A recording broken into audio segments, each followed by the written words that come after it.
Ladies and gentlemen, I take pride in introducing the greatest show on earth.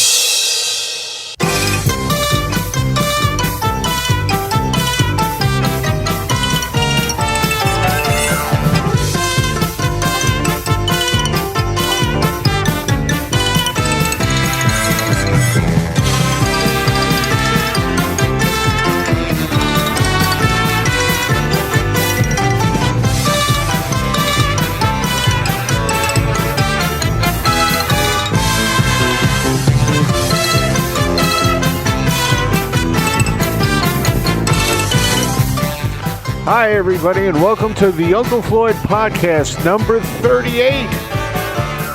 I'm Scott Gordon, and I wanted to welcome you and just say hi. Uncle Floyd and I get together every once in a while and talk about all the stuff we did in show business with the Uncle Floyd Show, working in stage shows, working in Uncle Floyd's burlesque shows and variety shows, and other things that we've done in our varied careers over the past 7 decades. I sat down with Uncle Floyd on Wednesday, July 23rd, in his room in his rehab facility where he's recovering from his stroke, to do this podcast for you. He was kind of tired out because he just got back from physical therapy, and I'm sure you'll hear that in his voice during this. But he wanted to do it because he didn't want to disappoint you guys. So here we go, the Uncle Floyd Podcast.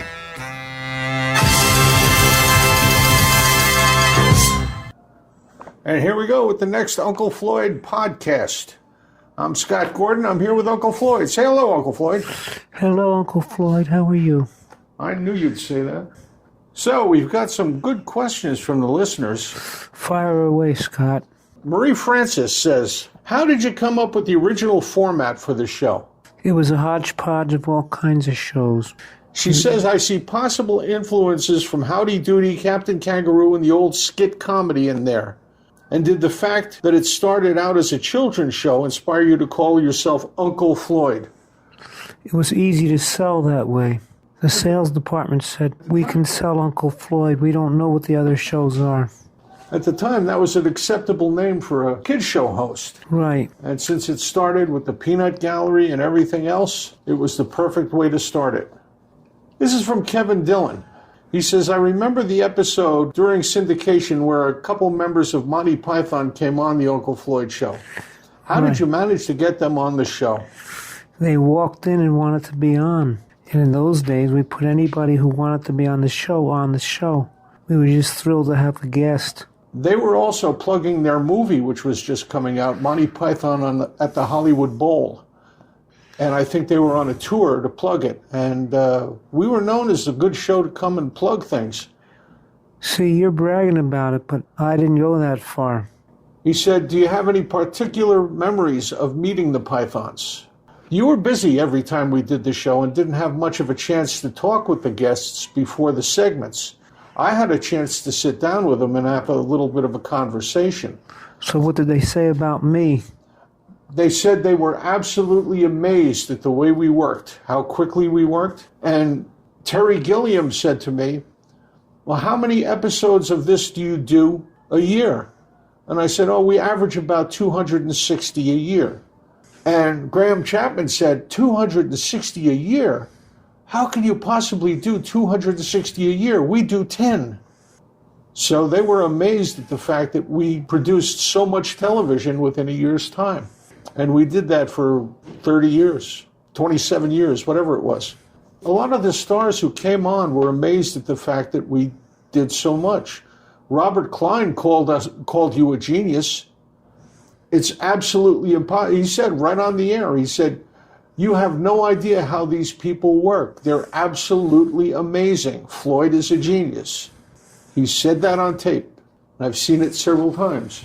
This is from Ed Deckert. He says, hi, Ed Deckert here. This is a question a friend of mine would like to know the answer to. His friend's name, he says, is Stu Nod. He says, Uncle Floyd, We know where you got the inspiration for some of your characters like Julia Stepchild, Joe Frankfurter, and Don Ho-Hum. Could you please tell us your inspiration for other characters like Eddie Slabo?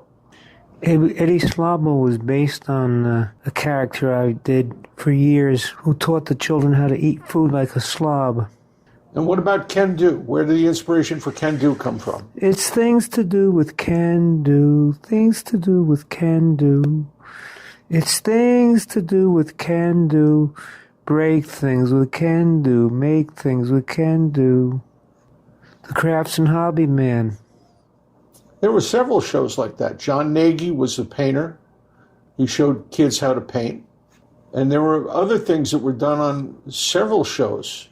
Even Captain Kangaroo every once in a while had a segment where they made something. And they showed the kids how to do it. My impression where Can Do came from. And Briscoe T. Fardell he wants to know about. A con man, first class. That's a classic character from burlesque and vaudeville, the con man. In fact, they used to have the Candy Butcher who came out during burlesque and did things like that. That's where I could see Briscoe T. Fardell coming from. This is from Jim George. He says, "Hi, Floyd and Scott. How did bands initially get interested in appearing on the show?" They had to show up, number one.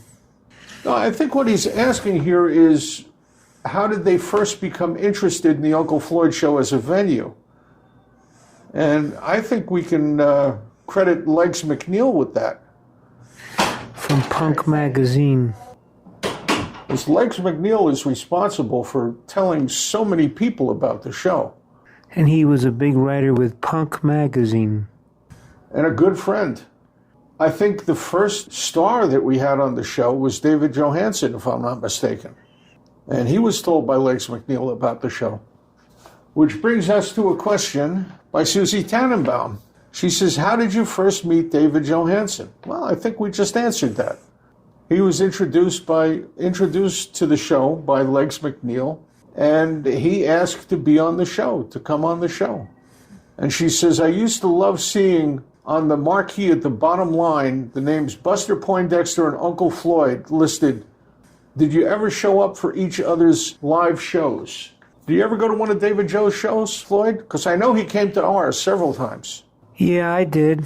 I went to one of his shows in Passaic. Capitol Theater? No, it wasn't the Capitol Theater. It was a club that was along Route 20 or Route 3 or... No, Route 20. Route 21.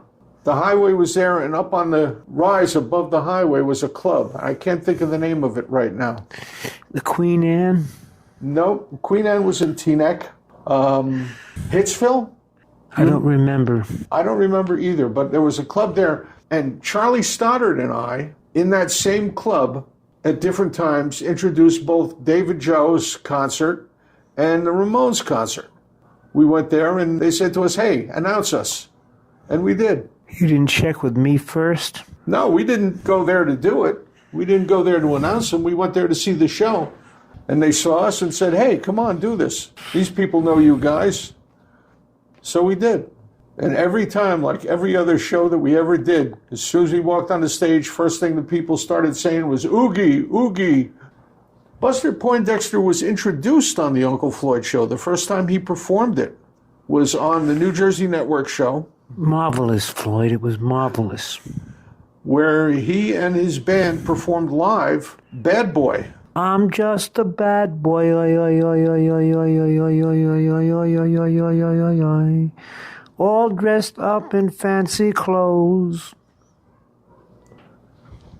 We had a lot of fun going to other people's shows, and they had a lot of fun coming to our shows. I think they had more fun with coming to see us than we did going to see them. Who do you have memories of coming to see us perform? Me? Yeah. I remember David Bowie coming to see us at the Bottom Line. Do you remember any other notable people who used to come and see us? Soupy Sales. Soupy came to see us, yes. He sat with my mother and father many times. I remember one time Mae Questel coming to the Bottom Line to see us. Who was Betty Boop's voice, right? Betty Boop and Olive Oil. She did both of them. And Al Yankovic came and saw us at the Bottom Line. Weird Al Yankovic. That's right. So that wraps up another Uncle Floyd podcast. I'm glad to see all you people out there coming to listen to us talk and remember and answer your questions. And you can get questions to us just by emailing ufpodcast@sge-inc.com. That's ufpodcast@sge-inc.com. Thank you, Scott, for another brilliant introduction and closing of the show. And being a general annoyance? General delivery.